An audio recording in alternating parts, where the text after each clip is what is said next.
Mesdames et messieurs, chers frères et sœurs, shalom à vous. Alléluia. Je voudrais m'entretenir aujourd'hui avec vous sur un thème vraiment alléchant. Peut-être c'est d'actualité.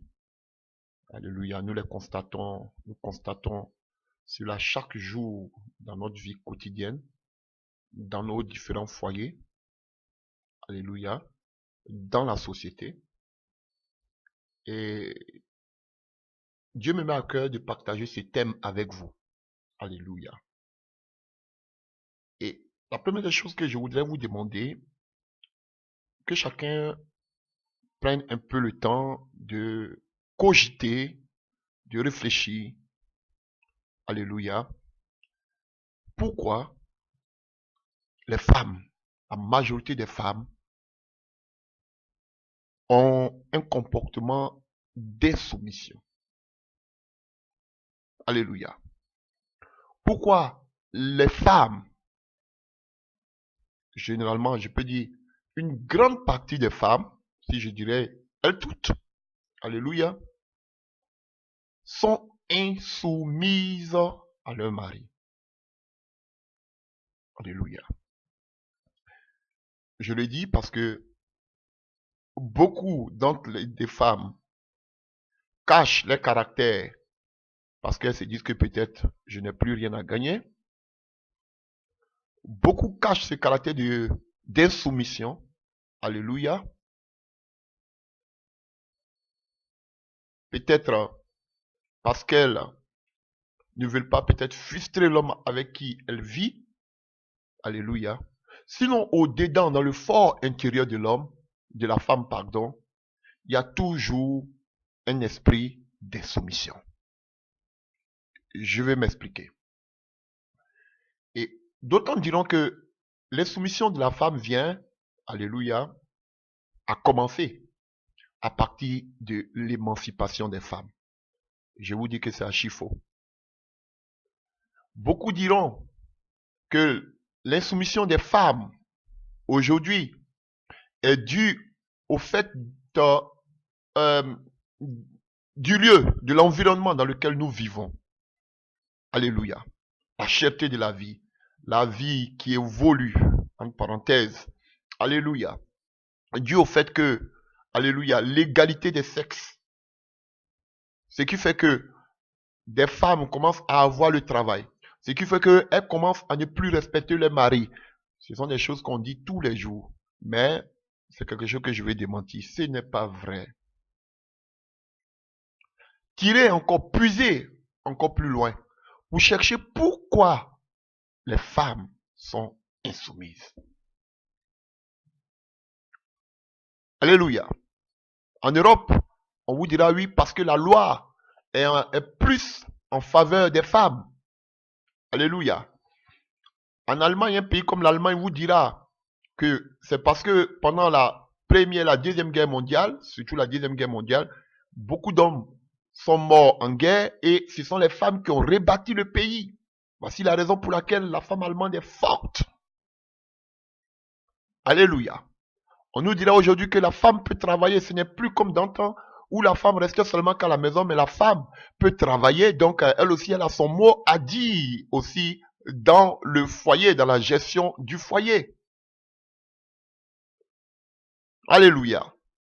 On nous dira aussi que les femmes, ce n'est plus dans le passé, les femmes aujourd'hui sont aujourd'hui plein de femmes intellectuelles et qui brillent, alléluia, à des postes là où elles peuvent décider aussi, comme il y a des femmes qui sont des premiers ministres, des femmes présidentes, des femmes mères, députées. Donc, c'est normal, alléluia. Des femmes aussi ont fait des études, donc elles ont le droit aussi, alléluia, d'avoir le mot à dire. Donc, une raison aussi pour laquelle les femmes sont insoumises. Alléluia.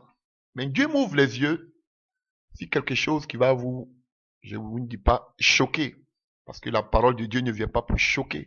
C'est vrai qu'elle vient pour choquer, mais elle vient pour nous instruire, pour nous enseigner, pour faire tomber les écailles de nos yeux. Et cet enseignement, ce n'est pas pour frustrer qui que ce soit. C'est pour nous aider. Alléluia. Et notre caractère, seul le Saint-Esprit peut créer en nous la nouvelle naissance. Alléluia. Donc, vous avez déjà compris, j'ai déjà mis les pieds dans le plat. Mon thème en ce soir, alléluia, c'est la cause de l'insoumission des femmes. Ou bien, si vous voulez, l'origine de l'insoumission des femmes. Ou bien de façon terre à terre, pourquoi les femmes sont-elles insoumises? Alléluia. Je ne vais pas m'éterniser. On va être bref, concis. Alléluia. Pour qu'on puisse finir une seule vidéo. Faire une vidéo, Dieu voulant. Et pour cela, nous allons nous plonger dans la parole de Dieu. Alléluia. Nous allons commencer avec ce passage de 1 Pierre 3, à partir du verset 1. Femmes, soyez de même soumises à vos maris, afin que si quelqu'un n'obéisse point à la parole, il soit gagné sans parole par la conduite de leurs femmes, en voyant leur manière de vivre, chaste et réservée. Ayez non cette parure extérieure qui consiste dans les cheveux tressés, des ornements d'or et des habits qu'on revêt, mais la parure intérieure est cachée dans le cœur, la pureté incorruptible d'un esprit doux et paisible qui est d'un grand prix devant Dieu. Ainsi se paraît autrefois les saintes femmes qui espéraient en Dieu, soumises à leur mari, comme Sarah, qui obéissait à Abraham et l'appelait son Seigneur. Alléluia. Et quand nous venons au verset 7 de 1 Pierre 3, on nous dit, Marie, montrez à votre tour de la sagesse dans vos rapports avec vos femmes, comme avec un sexe plus faible, honorez-les comme devant aussi héritiers avec vous de la grâce de la vie, qu'il en soit ainsi, afin que rien ne vienne faire obstacle à vos prières. Donc ici déjà, la chose que Pierre dit, que Paul aussi va répondre plutôt dans le livre d'Éphésiens, que la femme devait être soumise. Pourquoi on insiste tant sur la soumission des femmes? Paul, vous allez prendre Éphésiens 5. Il va nous parler de l'église. Il va nous dire que la femme doit être soumise à son mari. Pierre va nous parler de la soumission. La femme aussi doit être soumise à son mari. Et il dit à l'homme, alléluia, de montrer de la sagesse envers la femme parce qu'elle est d'un sexe plus faible. Donc, chers frères et sœurs, ce n'est pas en vain que ces apôtres-là reviennent toujours sur le mot soumission. Alléluia. Parce qu'il y a une genèse, il y a une origine de ces choses. C'est pas en vain qu'ils parlent de soumission. Alléluia. Vous allez voir partout on parle de soumission des femmes, soumission. Mais qu'est-ce que la femme a avec la soumission? Parce que beaucoup de femmes ne sont pas soumises. Et on va le voir la raison pour laquelle la femme n'est pas soumise. Alléluia. C'est ce que nous voulons égrener aujourd'hui. Parler de l'insoumission de la femme, de l'origine, d'où sort le fait que la femme est complètement insoumise. Vous allez me dire, oui, je suis soumis à mon mari. Chers frères et sœurs, on se connaît. Surtout les mamans, on se connaît. Si la parole de Dieu mentionne l'insoumission et la soumission, c'est parce que quelque part, il y a l'insoumission, il y a la vérité. Et je vais vous le montrer. Alléluia. Donc, Pierre nous dit ici que la femme est un être faible. On doit la prendre comme étant comme un sexe plus faible que l'homme. Alléluia. Mais nous allons partir à l'origine. Vous allez comprendre beaucoup de choses. Allons-y à l'origine et tombons dans le livre de la Genèse. Tombons dans le livre de la Genèse.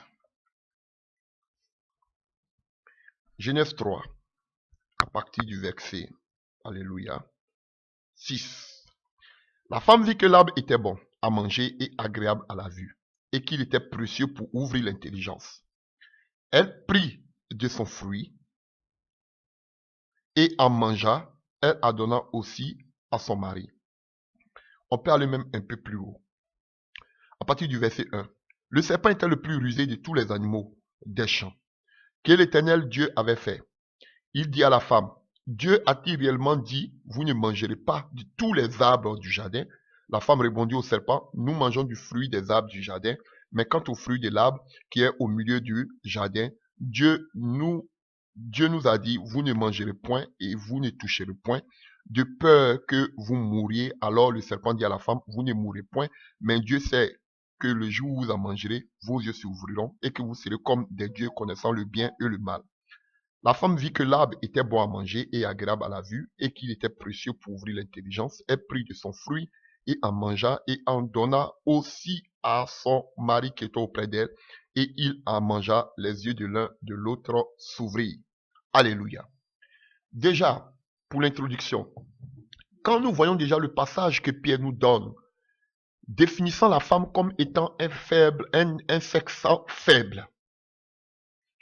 Déjà, quand on lit la Genèse 3, alléluia, on voit déjà, alléluia, oh, quelque chose me vient en tête. Elle fut créée, alléluia, à partir de l'homme. Mais la Bible nous dit que Dieu a créé l'homme et qu'il donna l'ordre à l'homme de pouvoir cultiver le jardin. On ne voit nulle part où Dieu entre en conversation avec l'homme, même si la voix de Dieu passait chaque soir. Alléluia. Et dans le jardin d'Éden, la première personne qui rentre à conversation avec un habitant de ce jardin, c'est la femme. Elle qui est un être faible. Alléluia. On voit déjà la dépendance de la femme dès la Genèse à vouloir prendre les rênes, à vouloir prendre la direction, à vouloir prendre l'organisation, à vouloir chercher à avoir l'autorité. Alléluia. Et elle corrige même Satan, alléluia, le serpent. Elle lui donne plus même de précision. Alléluia. Elle ne prend pas la peine d'aller vers son mari pour que son mari lui donne plus d'amples renseignements. Et je crois, si elle a donné qu'on appelle, elle a décrit la situation. Si elle a donné plus de renseignements, de précision à Satan, au serpent, c'est parce que son mari lui avait déjà fait un compte rendu de comment les choses se déroulaient dans le jardin. Alléluia. Certainement. Pourquoi elle ne s'est pas effrayée à la vue du serpent? Alléluia. Et sûrement que Adam lui avait parlé aussi du serpent. Mais lorsque le serpent s'approcha, elle ne prend pas la peine d'aller consulter d'abord son mari.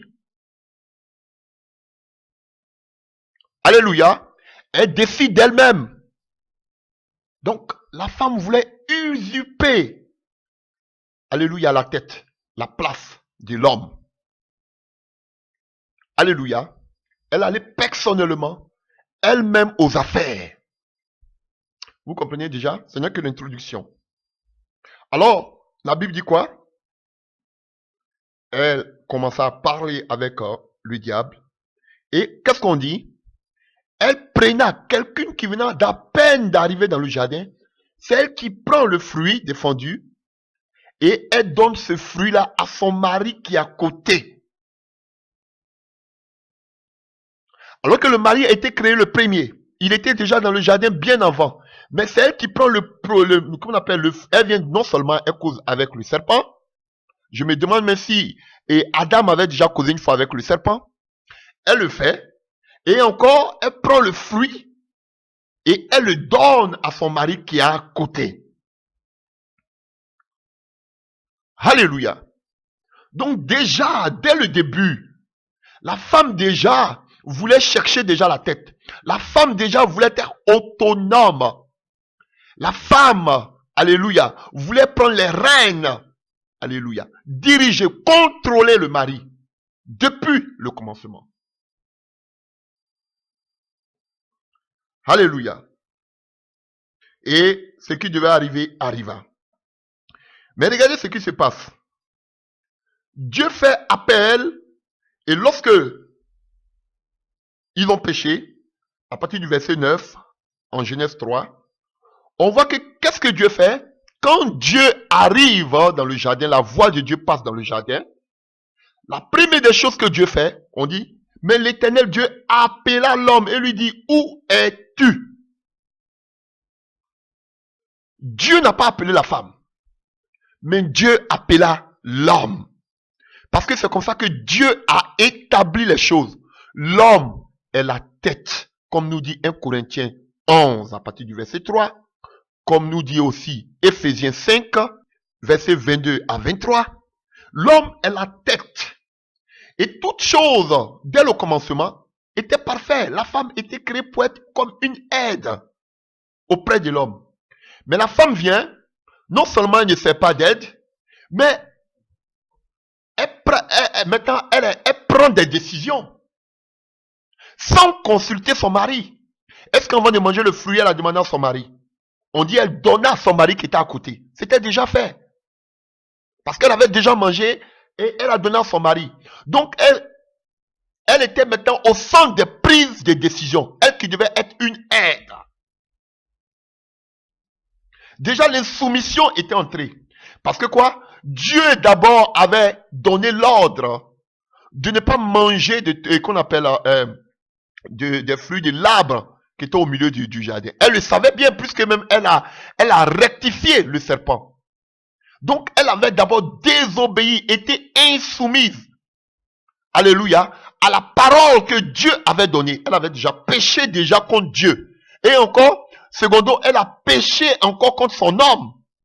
Parce qu'elle n'est pas venue vers l'homme pour dire, est-ce qu'on doit manger le fruit? Non, elle est venue et elle a imposé le fruit à l'homme pour que l'homme puisse le manger. Donc, elle était déjà la tête. Donc, l'insoumission des femmes ne commence pas aujourd'hui. Ça a commencé depuis Belle Lurette, depuis Mathusalem, depuis l'origine. Alors, dans ce tohu-bohu, qu'est-ce que Dieu fait? Dieu remet les choses en ordre. Et quand il revient, il n'appelle pas la femme. Il n'appelle pas la femme. Parce que Dieu avait établi d'abord l'homme. Quand il vient, la première des choses, il appelle l'homme. Mais il dit, mais où es-tu? Il dit, je suis là. Mais il dit, qu'est-ce qui s'est passé? Il dit, non. On a mangé du fruit. Mais il dit, qui t'a dit de manger le fruit? Il dit, ah, moi tu m'as parlé de ne pas manger. Mais la femme que tu as mis à côté de moi, c'est elle qui m'a poussé à manger le fruit. Alléluia. Mais c'était Ève qui devait dire cela. Alléluia. Mais c'est Adam qui dit cela. Pourquoi? Parce que lui-même il a démissionné, parce que la femme déjà avait pris le contrôle de toutes choses. Et Dieu ne parle pas avec la femme. Il cause avec l'homme qui était l'autorité suprême, qui était qui était la tête.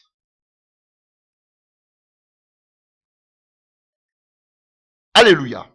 Alors, alléluia. Les femmes, je vous aime bien, mais c'est un enseignement que je suis en train de faire.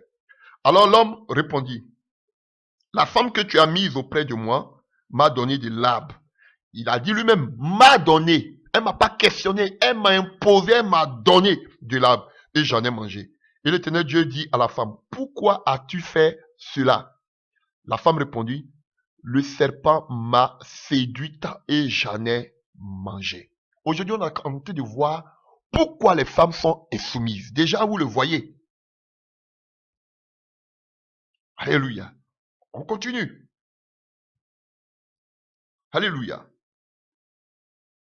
Et vous allez voir plus tard, vous allez me dire, ah oui, ce passage-là, oui, mais ça veut rien dire, ça veut rien dire.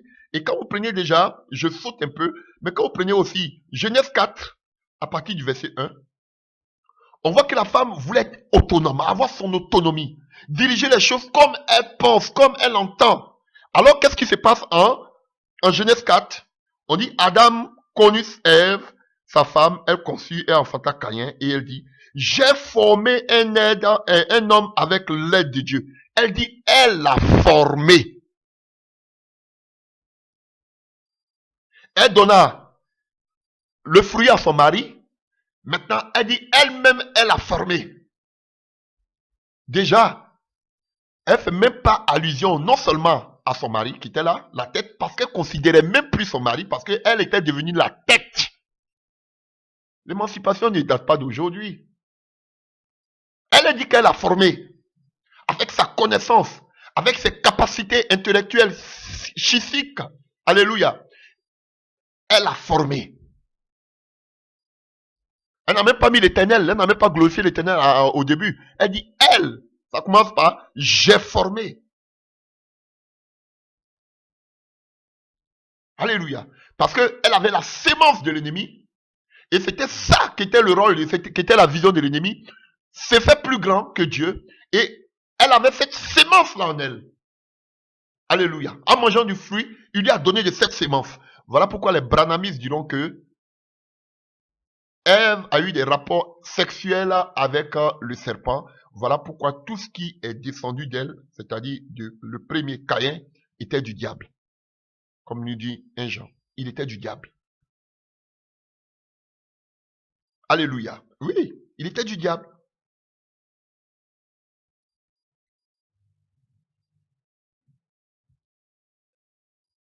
Alléluia. Mais ce qui la partie sur laquelle je veux rebondir, c'est à partir du verset 13. Et l'Éternel Dieu dit à la femme, pourquoi as-tu fait cela? La femme répondit, le serpent m'a séduite et j'en ai mangé. Bon, on va utiliser cette image, cette métaphore, je vais la prendre cette métaphore dans le contexte du mariage. Alléluia, dans le contexte du mariage. Ève était destinée à Adam. Alléluia. Lui qui est le Ish, et elle qui est le Isha, elle est sortie d'Adam. Dieu a créé toute femme pour être la côte d'un homme. Alléluia. Et qu'est-ce que fait le diable? Alléluia. Dieu qui a créé la femme, on considère que Dieu est le père, alléluia, de la femme. Qu'est-ce que Satan fait? Il vient, il ne consulte pas le père, il ne va pas demander la main de la fille au père, mais par quoi il agit? Il agit par la ruse, par la séduction. Alléluia. Voyons un autre passage. 1 Timothée 2, à partir du verset 14. À partir du verset 13. Car Adam a été formé le premier. On nous mentionne qu'Adam a été formé le premier. Alléluia. Ève ensuite. Vous voyez, il met la chronologie. Il met, alléluia, l'organigramme si vous voulez. Alléluia. Donc, Ève plus tard. Mais qu'est-ce qu'on voit? On a vu que Ève, alléluia, voulait prendre le contrôle, les commandes. Alléluia. Elle voulait avoir cette supériorité, l'égalité. Elle voulait être égale à l'homme. Même si on dit qu'ils formeront une seule chair. Mais Dieu l'a créée pour qu'elle soit une aide. C'est à l'homme qui est la tête. Selon 1 Corinthiens 11, verset 3 et Éphésiens 5, verset 22. C'est l'homme qui est la tête. Et la femme doit être soumise à l'homme. Mais Ève n'était pas dès le commencement soumise à Adam. Et Paul le dit aussi ici à Timothée. Car Adam a été formé le premier, Ève ensuite. Et ce n'est pas Adam qui a été séduit, c'est la femme qui, séduite, s'est rendue coupable de transgression. Elle sera néanmoins sauvée en devenant mère si elle persévère avec modestie dans la foi, dans la charité et dans la sainteté. Donc, Paul mentionne ici que c'est la femme qui a été séduite. Alléluia. Vous commencez, j'espère que l'Esprit de Dieu commence à ouvrir votre entendement. Alléluia. Et quand nous partons dans le livre d'Exode 22, j'ai dit c'est une métaphore par rapport au mariage. Dieu t'a créé pour un seul homme, pour une seule côte. Alléluia. Et Satan qui est le destructeur, toi qui as été fiancé comme l'église, nous sommes la fiancée, l'épouse, selon Éphésiens 5, alléluia. Toi tu es fiancé à un seul époux. Mais il y a un séducteur qui va passer par là pour te détourner de ton véritable homme de qui tu as été tiré. Alléluia. Et comment il agit? Par la séduction. Et on nous dit ici que c'est la femme qui a été séduite. La femme même dit elle-même j'ai été séduite. Paul dit que la femme a été séduite. Allons-y dans le livre de Exode 22 que nous avons lu la dernière fois. Exode 22.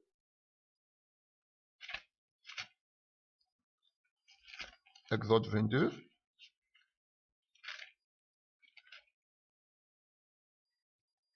À partir du verset 16. La Bible dit, je vous ai dit tantôt que je prends cette image, c'est une métaphore par rapport au mariage. Si un homme séduit une vierge parce que Ève était vierge, alléluia. Si un homme séduit une vierge qui n'est point fiancée et qu'il couche avec elle, il paiera sa dot et la prendra pour femme. Si le père refuse de lui accorder, il paiera en argent la valeur de la dot des vierges. Alors qu'on nous dit que Ève même dit qu'elle était séduite. Paul dit dans le livre de Timothée que c'est la femme qui était séduite. Et on nous dit ici, si un homme séduit une vierge, en principe, qu'est-ce qu'il doit faire? Il doit la marier. Alléluia. Mais si elle est déjà fiancée, parce qu'elle était déjà fiancée, alléluia, à, comme on appelle, à Adam, elle devait être lapidée dans le livre de Deutéronome là-bas. Alléluia. Elle devait être lapidée. Donc, il a séduit la femme qui était destinée à un seul homme. Alléluia. J'espère que vous comprenez quelque chose. Et à partir de la séduction est arrivé tout ce que les corollaires de tout ce qui est péché, maladie, tout, la mort, tout ce que vous savez. Parce qu'elle a été séduite. Il est venu comme un voleur. Il est venu, il a violé, excusez-moi, je prends dans le thème du mariage. Il a violé, en quelque sorte, Ève. Alléluia. Qui était destiné à Adam, à un seul homme. Mais lui, il est passé par là. Il n'est pas passé, on lui dit que, ici, que le père, il doit payer une dot au père si le père refuse. Il doit d'abord payer la dot. Mais Satan n'est pas allé demander la main de Ève à Dieu. Je prends le serpent ici comme étant un homme. Excusez-moi, c'est une image que je veux illustrer. Alléluia. Mais il n'est pas passé par la voie normale. Mais on parle de séduction. Il a détourné la femme de son véritable époux qui était Adam. Alléluia. Et à partir de là, lorsqu'elle a commencé à manger le fruit, l'insoumission est entrée dans la vie de Ève. Elle pouvait décider de tout. Elle pouvait taper sa poitrine.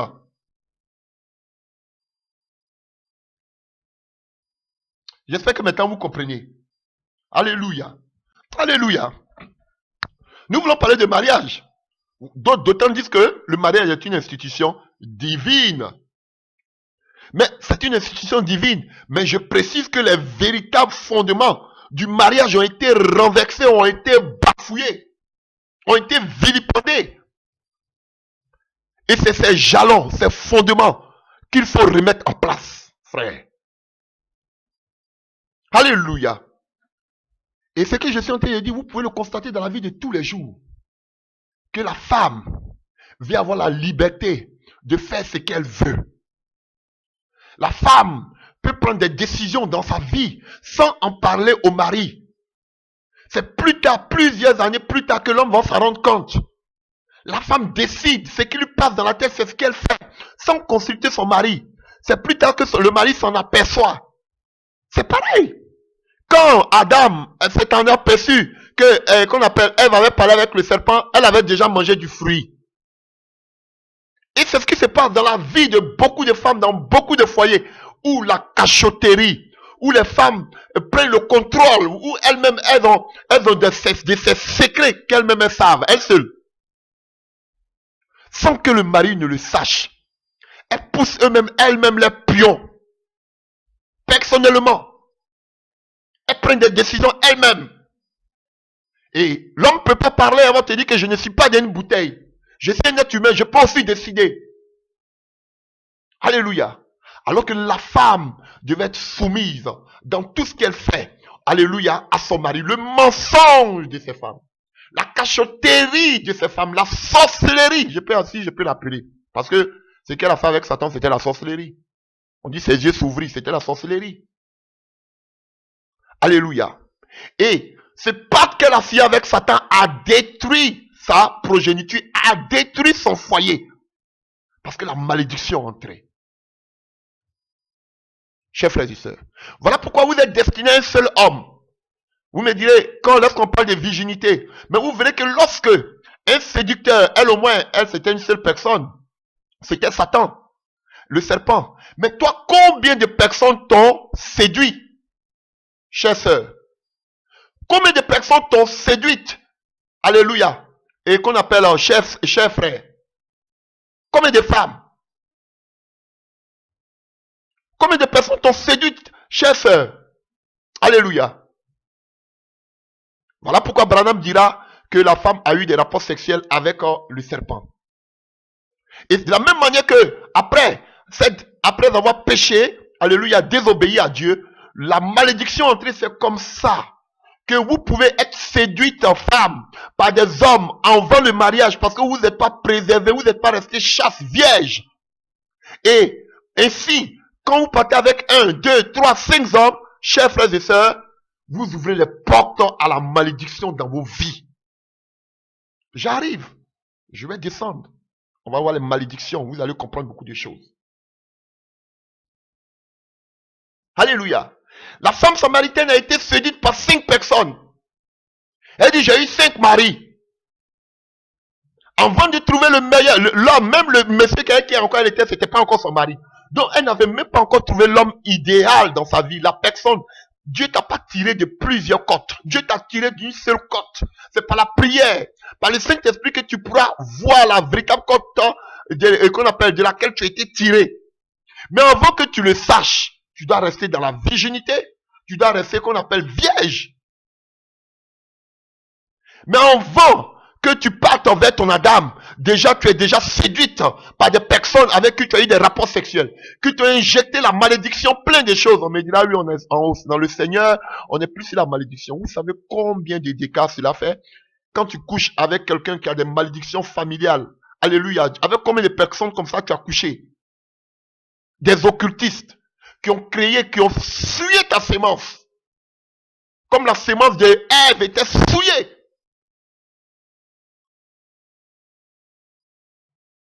Alléluia. La femme samaritaine, elle reconnaissait qu'elle avait 5 personnes qui l'avaient séduite. 5 personnes. Toi, combien de personnes t'ont séduite avant que tu trouves ton Adam?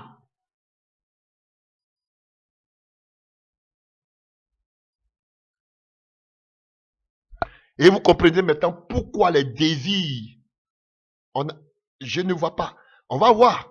La Bible ne nous montre pas pourquoi les désirs de la femme, d'Ève, n'étaient pas tournés vers Adam. Moi, j'ai lu la Bible, je lis. Oui, on dit qu'elle a eu un enfant. Malgré que tout ça là, elle a commencé à vivre avec Adam. Mais tout était elle-même. C'est vrai qu'on ne parle pas trop des conversations qu'avait Adam et avec Ève. Mais ce que je peux constater, c'est que les désirs de Ève n'étaient pas tournés vers qui? Vers Adam. Pourquoi? Parce que déjà, elle avait déjà eu des désirs au préalable. Alléluia. J'espère que j'entre maintenant dans le message. Alléluia. Elle ne pouvait plus avoir de respect pour Adam. Parce que déjà, elle avait déjà eu une relation avant Adam. On continue. Je sais que déjà, vous avez l'Esprit de Dieu, vous comprenez où je vais arriver. À partir du verset 14. L'Éternel Dieu dit au serpent, puisque tu as fait cela, tu seras maudit en tout le bétail et en tous les animaux des champs. Tu marcheras sur ton ventre et tu mangeras de la poussière tous les jours de ta vie. Je mettrai inimitié entre toi et la femme, entre la postérité et la prospérité. Celle-ci t'écrasera la tête et tu lui blesseras le talon. Alléluia. Vous avez vu? Attendez. Deutéronome 22. À partir du verset 22. Si l'on trouve un homme couché avec une femme mariée, ils mourront tous les deux. L'homme qui a couché avec la femme et la femme aussi. Tu ôteras ainsi le mal du milieu d'Israël. Si une jeune fille vierge est fiancée et qu'un homme la rencontre dans la ville et couche avec elle, vous les amènerez tous les deux à la porte de la ville, vous les lapiderez et ils mourront. La jeune fille pour n'avoir pas crié dans la ville et l'homme pour avoir déshonoré la femme de son prochain. On a lu plusieurs fois ces passages. Donc vous voyez, comme c'était Je vous dis que je prends ça dans le sens du mariage. Un adultère qu'elle avait, elle était séduite alors qu'elle était déjà mariée. Elle était déjà fiancée à Adam. Alléluia. Ils vont former, ils fonderont déjà une seule chair. Alléluia. Elle était séduite. Alors, Satan et Ève devaient payer le prix. Oh, alléluia. Est-ce que vous comprenez maintenant la révélation?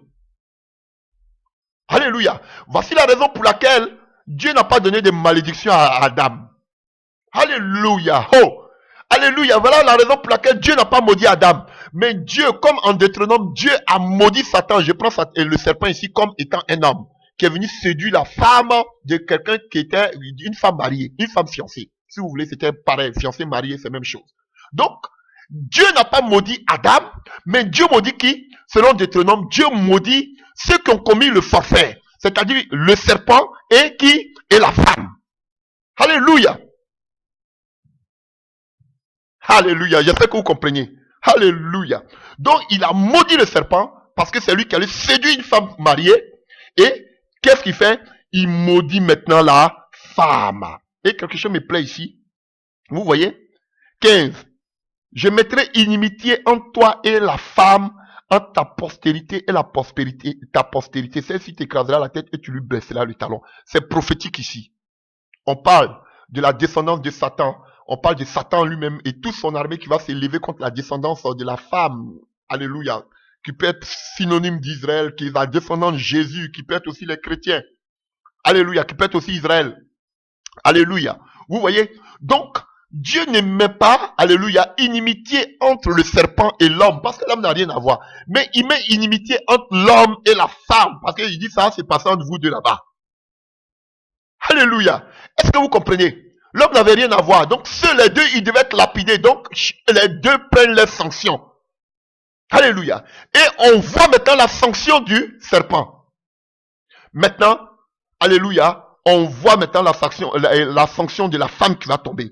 Il dit à la femme, j'augmenterai la souffrance de tes grossesses. Tu enfanteras avec douleur. Dites-moi, je ne sais pas s'il y a des femmes qui n'enfantent pas avec douleur. Moi, je ne sais pas. Je ne suis pas dans le domaine de la médecine. Alléluia. Et je sais que cela agit jusqu'à aujourd'hui. Et tes désirs se porteront vers ton mari, mais il dominera sur toi. Alléluia. Il dominera sur toi. Pourquoi Dieu, pour maudire la femme, il parle de domination. Alléluia. Dieu pouvait donner une autre chose. Mais qu'est-ce que ça va avec la domination? Déjà, la femme était soumise à son mari. Ou bien non? Oui, voici le problème. Parce que dès le début, la femme n'a pas été soumise à son mari. Et Dieu rétablit toutes choses. Et Dieu dit, c'est l'homme qui est la tête. L'homme là, il va te dominer parce que tu voulais le dominer.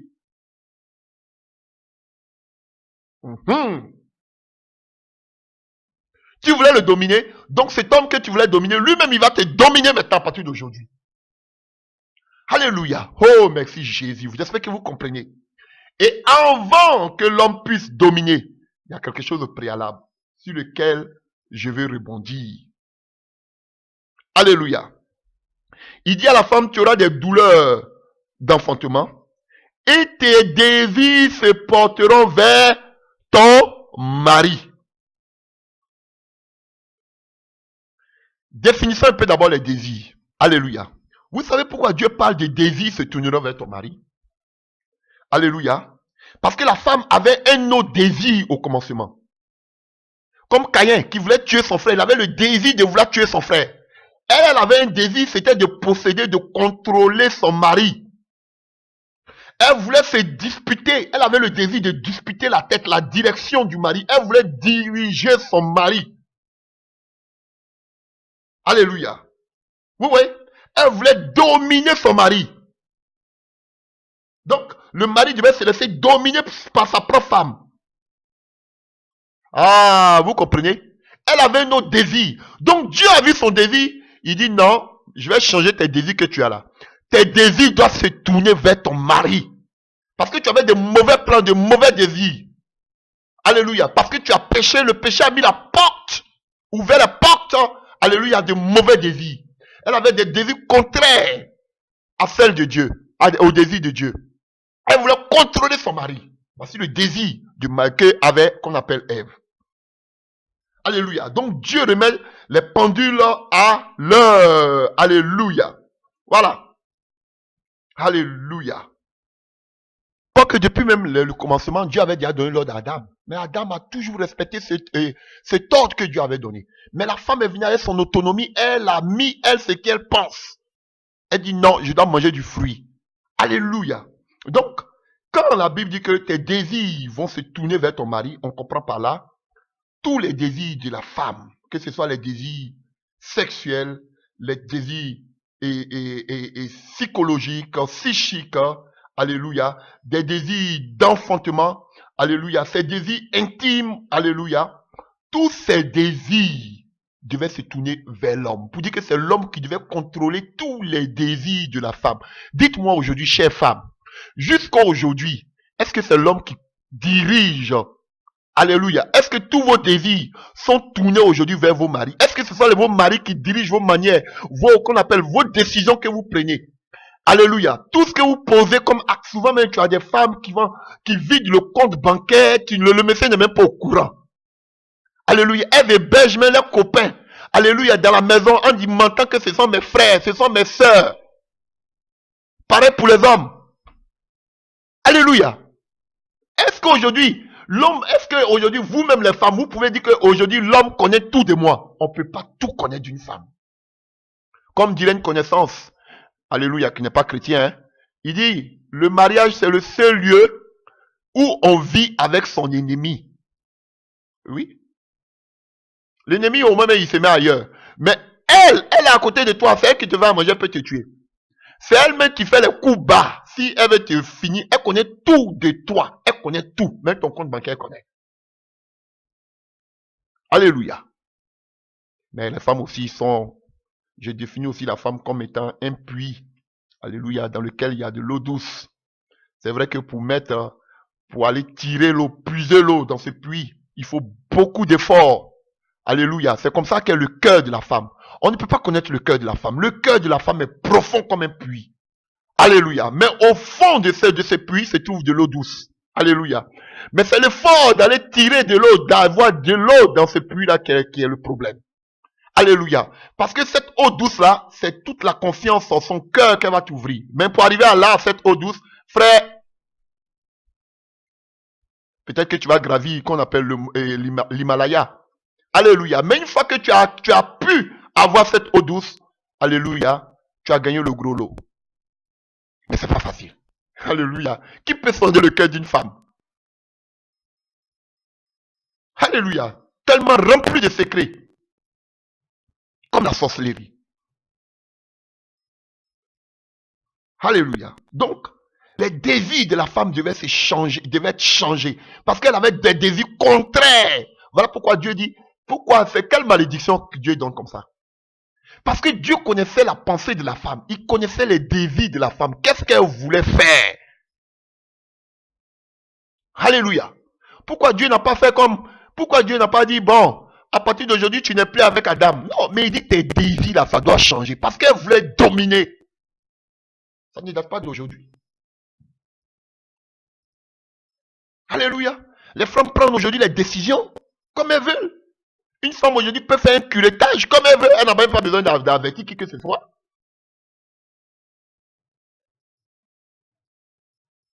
Alléluia.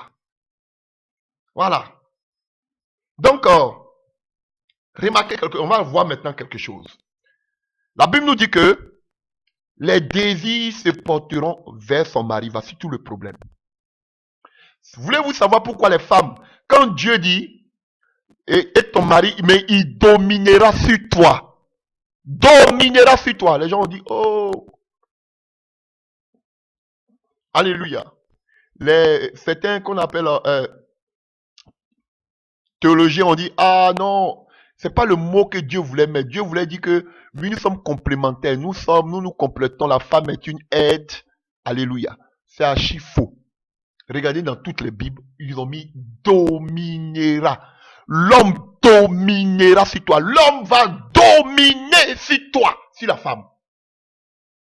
Mais dites-moi aujourd'hui, chers frères, est-ce que vous arrivez à dominer sur votre femme? Les gens m'ont dit, mais ce monsieur, il a amené la dictature, il a dit, non, la femme n'est pas un animal, tout. J'ai dit, Dieu ne s'est pas trompé. Vous voulez me dire que mon Dieu s'est trompé? Dieu ne s'est pas trompé. L'homme doit dominer sur la femme. Je vais vous expliquer pourquoi. Vous n'avez pas compris le sens. Voilà pourquoi on voulait changer. On dit non, c'est trop dur, le mot est trop. Non, la femme est une aide. L'homme est à la tête, mais la femme est à côté. À côté d'un grand homme, il y a une grande femme, on sait. Mais le mot dominer là, ça reste. Parce qu'ils sont sens est profond. Je vais vous expliquer.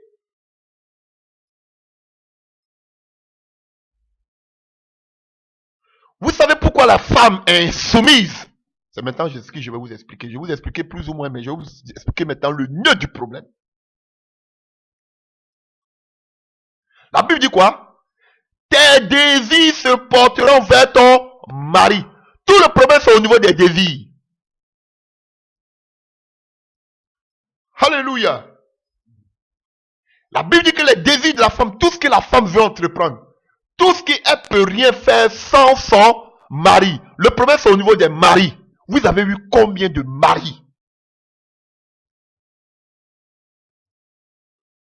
Ma soeur, tu as eu combien de maris? La femme samaritaine dit que moi j'ai eu 5. Jésus lui dit que même celui avec qui tu es là, c'est pas ton mari. Tu as eu combien de maris, combien de personnes? Tu as été victime de la séduction de combien de personnes? Voici le problème. Voici où le bas blesse. Alléluia.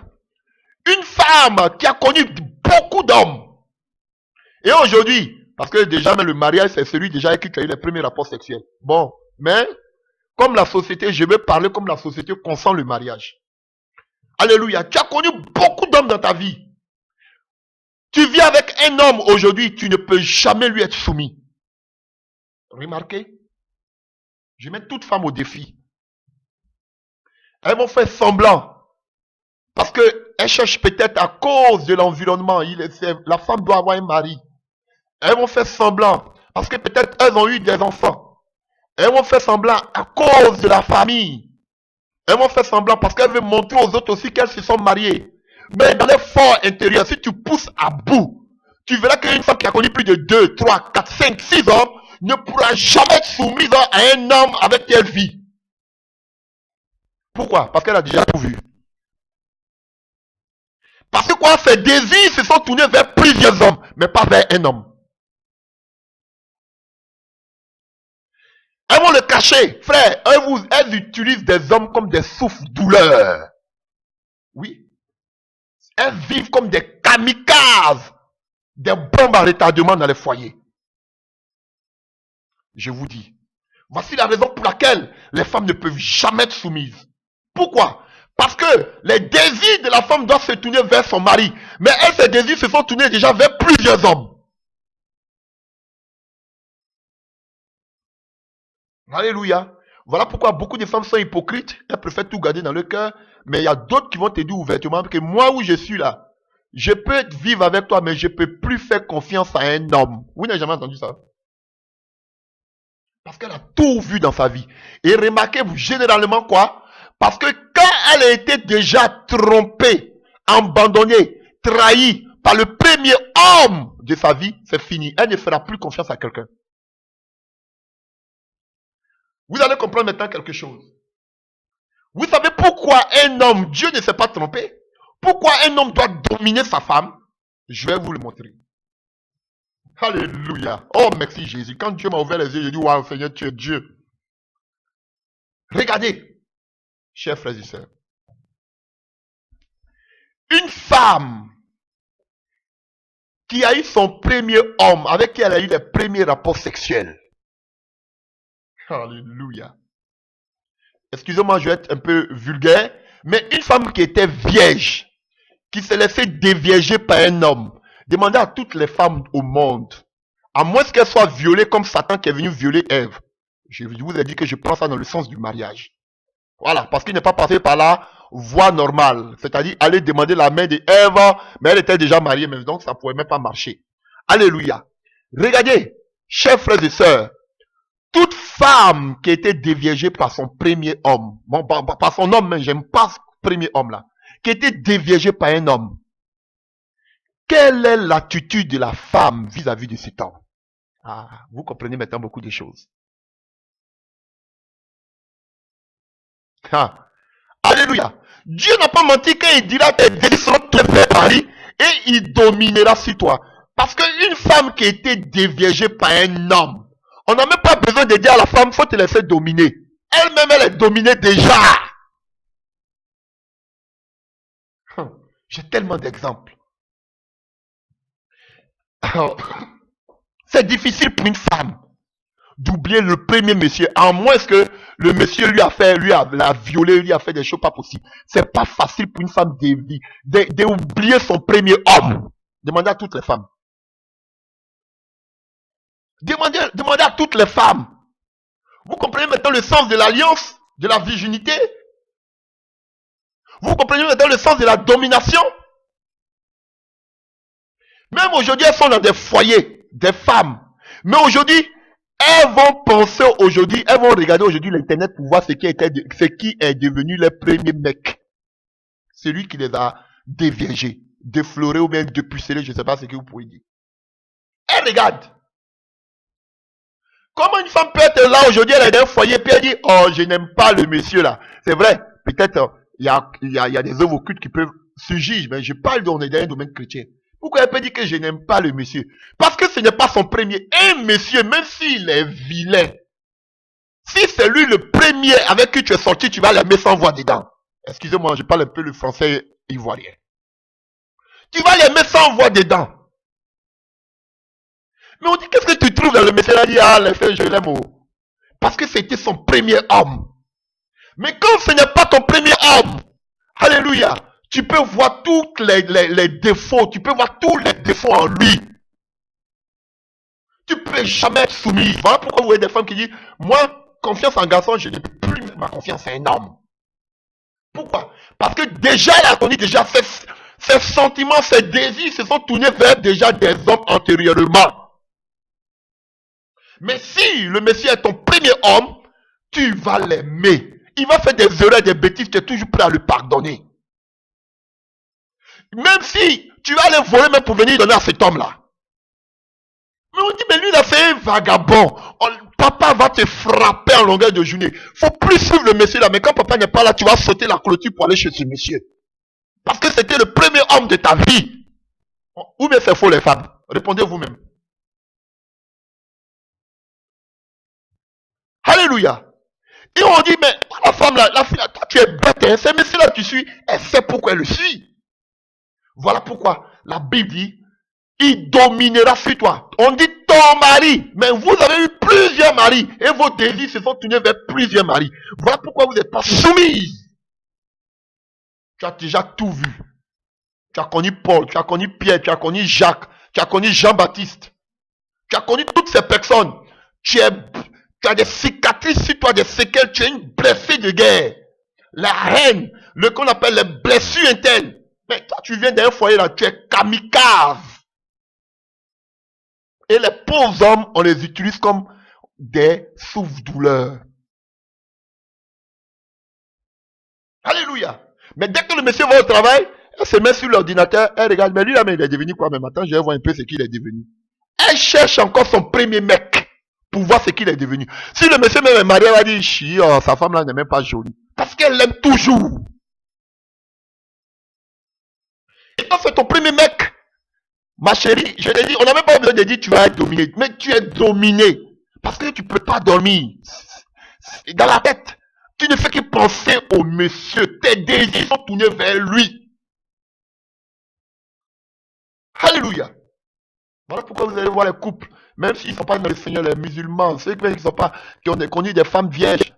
Alléluia. Peut-être on leur donne à bas âge. Ce que je n'encourage pas. Mais elles sont fidèles à ces messieurs parce que ce sont les premiers hommes. Elles n'ont pas vu autre nudité d'un autre homme. Elles ont vu seulement une seule nudité dans leur vie. Mais des femmes qui ont connu, vu qu'on vit déjà plus de 10 nudités. Elles ont été séduites par plus de 10 personnes. Et les désirs se sont répartis vers 10 personnes. Quand elles arrivent là, elles ne peuvent jamais être soumises. Parce que ses désirs ne sont pas tournés vers un mari, mais vers plusieurs maris, comme la femme samaritaine. Voilà pourquoi quand vous voyez la femme samaritaine venir parler avec Jésus, vous voyez comment elle parle durement avec Jésus. Toi, tu es qui? Toi, tu es plus grand que qu'on appelle Jacob. Tu n'as rien pour puiser. Elle a connu toutes sortes d'hommes. Elle pensait que Jésus était un potentiel client encore. Elle n'avait plus de sentiments. Parce que son sentiment était mort, évanoui. Parce qu'elle avait connu trop d'hommes. Elle pouvait plus être soumise.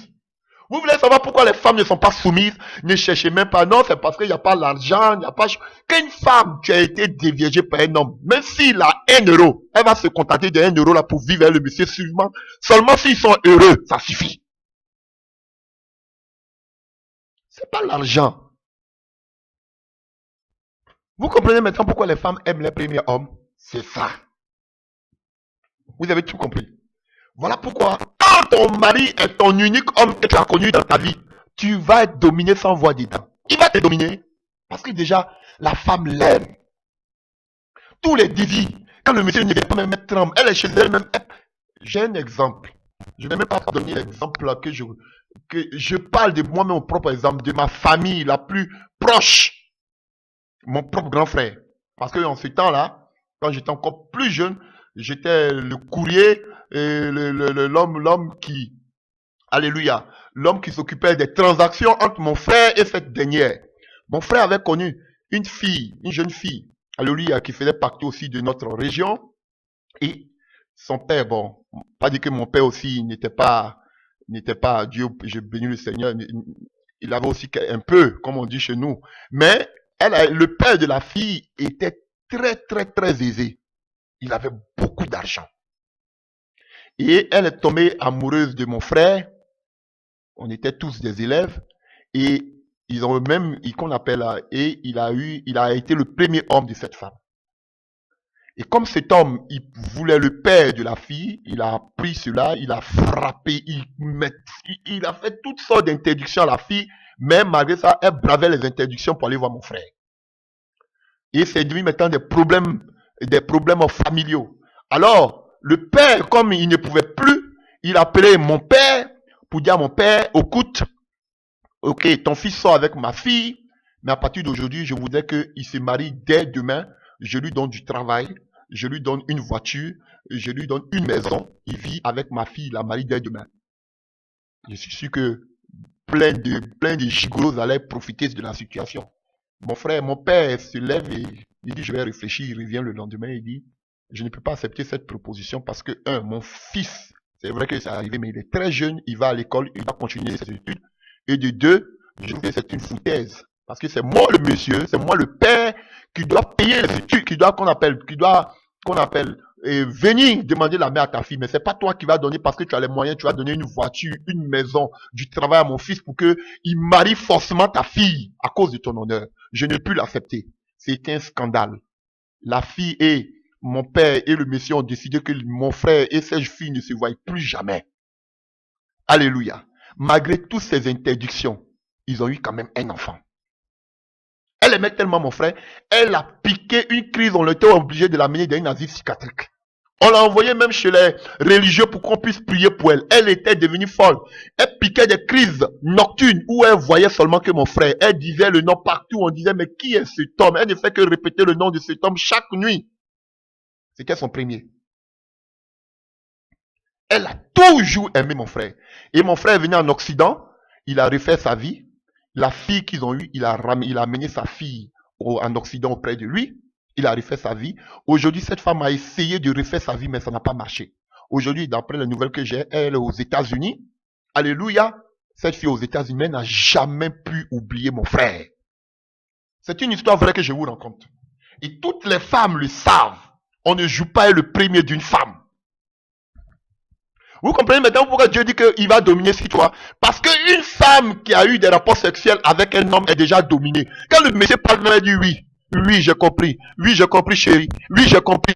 Elle ne peut rien dire. Ah, chérie, je n'ai pas d'argent. Oui, je vais voir si je peux trouver de l'argent. Elle peut aller même voler l'argent de son père pour venir donner à son copain.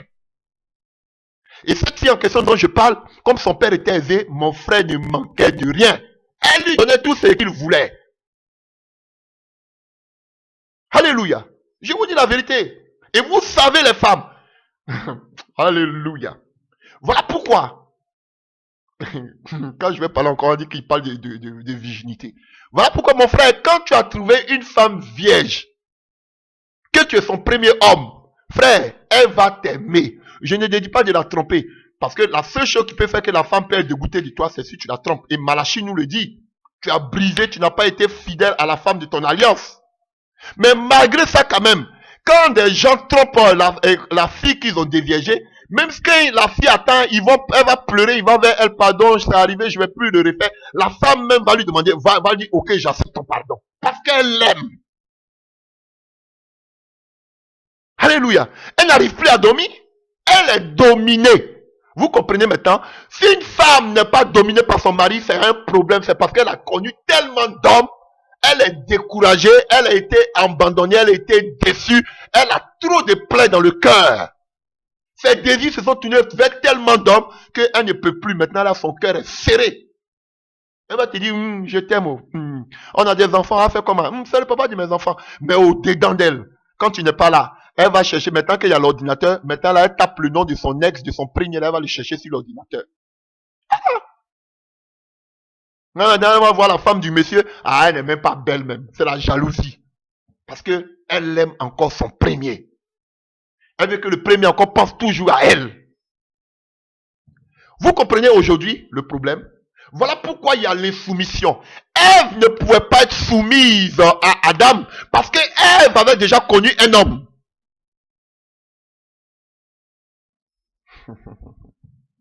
Alléluia. Malgré que la malédiction tombe, Dieu lui dit oui, tu vas avoir des douleurs d'enfantement, tout ça. Quand elle quitte là encore, elle tombe enceinte de Ève, des choses d'Adam. Elle dit, moi j'ai créé. Elle n'a même pas calculé Adam. Vous comprenez aujourd'hui? Ou si vous pensez que je suis en train de mentir, vous voyez la différence entre une femme qui a connu beaucoup d'hommes et une femme qui n'a jamais connu un homme.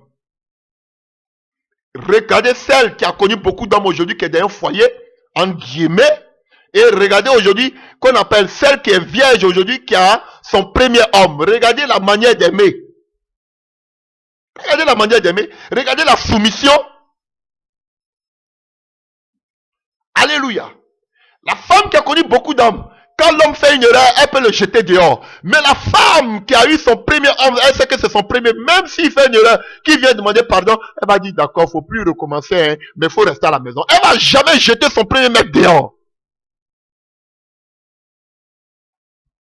Si le monsieur vient lui demander pardon. Mais aujourd'hui, vous les voyez, elles balancent, aujourd'hui en Europe, elles balancent les maris dehors parce qu'elles ont eu trop d'hommes. Elles sont venues se chercher. Vous savez combien de personnes elles ont connu? Je connais des personnes, je ne dis pas on, des femmes qui ont connu plus de 20 hommes. Elles n'avaient pas chambre de prostitution, mais elles ont connu plus de 20 hommes dans leur vie avant de se marier. Regardez les caractères dans le foyer. On dirait que c'est un ring de boxe. Pourtant, elles vont à l'église. Elle te dit, moi là, non, moi les hommes là, moi je vous connais, je vais vous corriger. Alléluia. Je vous connais, on ne fait pas confiance à un homme. Pourquoi? Parce qu'elle a des blessures. Pourquoi? Parce qu'elle a connu plein. Ses désirs sont tournés vers des hommes qui l'ont blessée. Voilà pourquoi Dieu dit tes désirs se tourneront vers un seul homme. Alléluia. Et si l'homme aussi, c'est sa seule femme, il va aimer aussi, c'est sa première femme, il va aimer aussi la femme, comme Éphésiens nous dit, comme lui-même. C'est vice versa. Pareil. Si la femme c'est son premier, le monsieur c'est sa première, je vous dis que c'est un foyer, c'est vrai qu'il y aura des attaques, mais ce serait un foyer parfait. S'il n'y a pas les sorciers qui vont essayer de mettre des mauvais conseils, des gens qui ont raté leur vie, raté leur mariage, qui vont venir donner des mauvais conseils, ces sorciers-là. Sinon, ce serait un beau foyer. Frère, ce sont les réalités. Ma soeur, je ne vais pas blesser qui que ce soit, mais ce sont les réalités. Ne voyez pas, non, c'est parce que, non, maintenant la vie est dure, je travaille, il travaille, donc voilà pourquoi la société, l'environnement dans lequel on vit, les mauvais camaraderies, c'est ce qui fait non. Si une femme a son homme qui est son premier homme, même si X lui dit des choses, elle va courir pour venir dire ça à son mec. On a trop vécu ça. Toi, on te dit des choses, tu vas dire ça à ton copain. Oui, parce qu'elle l'aime. J'ai eu plein d'exemples ici. On donne conseil à la sœur. Elle s'élève, on la gronde, elle a la tête abaissée devant ses parents. Dès que elle s'élève, elle s'en va dire que tu as vu, tel monsieur là, il n'est pas bon. Voici ce qu'il allait dire à mes parents là-bas. Ah bon? Et le monsieur va dire aussi, toi, tu prenais comme un ami, tu allais dire ça là-bas à la sœur de l'autre, palabre. Vous voyez? Parce que tout simplement, elle a confiance en lui, elle ne peut rien lui cacher. Si des femmes cachent des choses à leur mari, c'est parce que déjà elles ont eu des maris en vain. Elles ont déjà eu des désirs en vain. Sinon, si c'est ton premier homme, tu ne vas pas lui cacher quelque chose.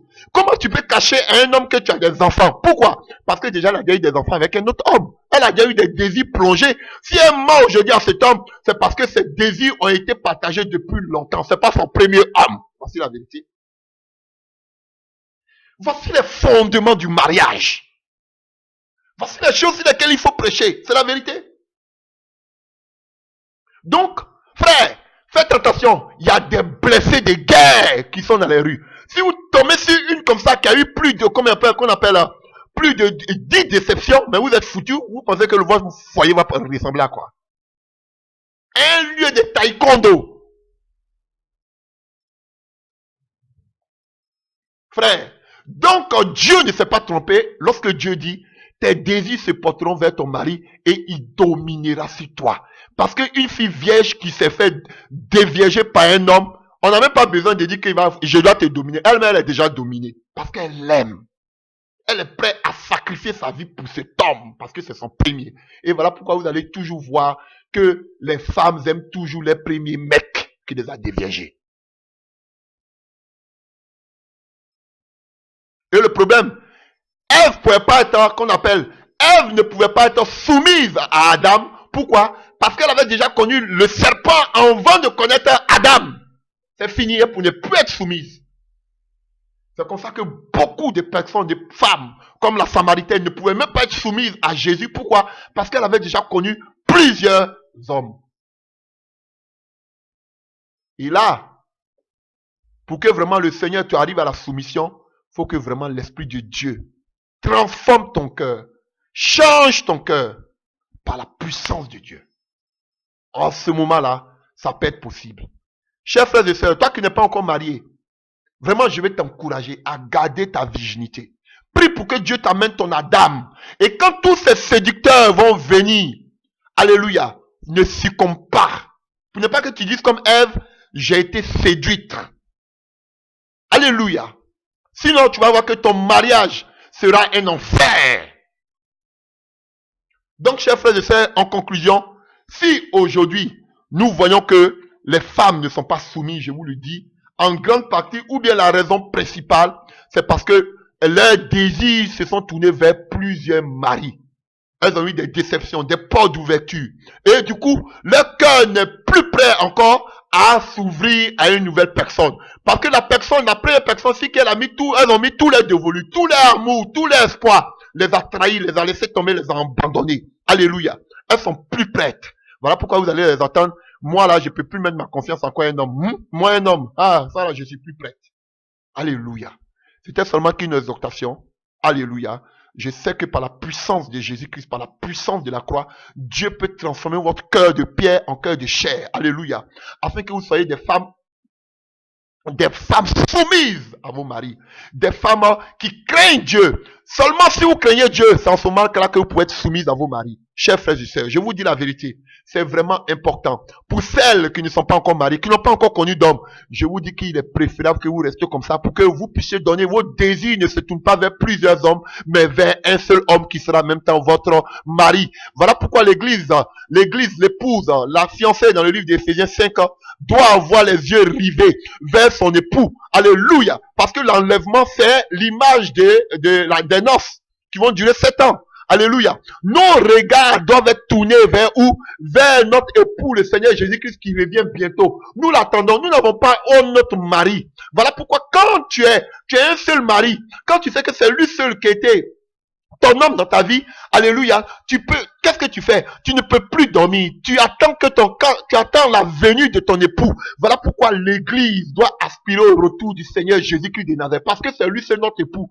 On n'a pas connu encore un autre homme. Vous comprenez la révélation? Que Dieu vous bénisse. Amen.